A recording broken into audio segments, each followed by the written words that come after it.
অনেকেই চায় যে আমার দোয়াটা কবুল হোক, সবাই চায় আমার দোয়া কবুল হোক। দোয়া কবুলের তো অনেক শর্ত আছে, তাই না?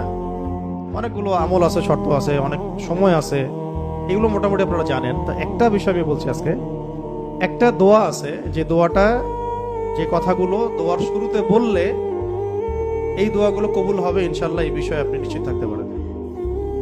যদি আপনার রিজিক হালাল হয়, ওই শর্তগুলো যদি পূরণ হয়, রিজিক হালাল হয়, বৈধ দোয়া হয়, হ্যাঁ, হারাম কিছু চাচ্ছেন না আপনি, বৈধ বিষয় চাচ্ছেন, হালাল খেয়ে চাচ্ছেন, এই শর্তগুলো পূরণ করে দোয়া করার আগে এই কথাগুলো বললে দোয়া কবুল হবে ইনশাআল্লাহ।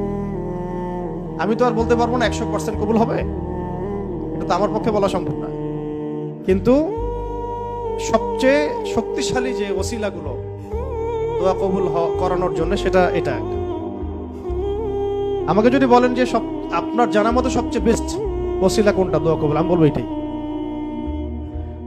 এটার সাথে আরো একটা আছে, ওটা আরেকদিন বলবো ইনশাআল্লাহ।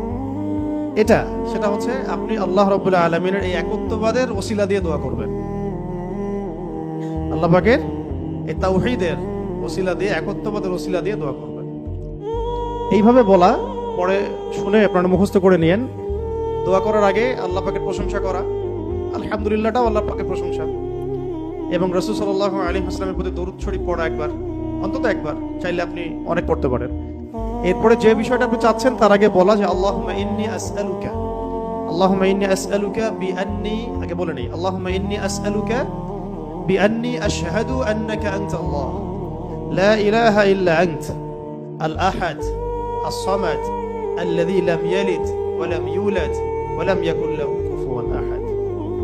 সূরা ইখলাস যে জানে সে এটা সহজেই বলতে পারবে। আল্লাহুম্মা ইন্নী আসআলুকা বিআন্নী আশহাদু أنك أنت الله لا إله إلا أنت الأحد الصمد الذي لم يلد ولم يولد ولم يكن له كفوا أحد। এরপরে আপনি দরুদ শরীফ পড়ে দোয়া করা শুরু করবেন, ইনশাআল্লাহ দোয়া কবুল হবে।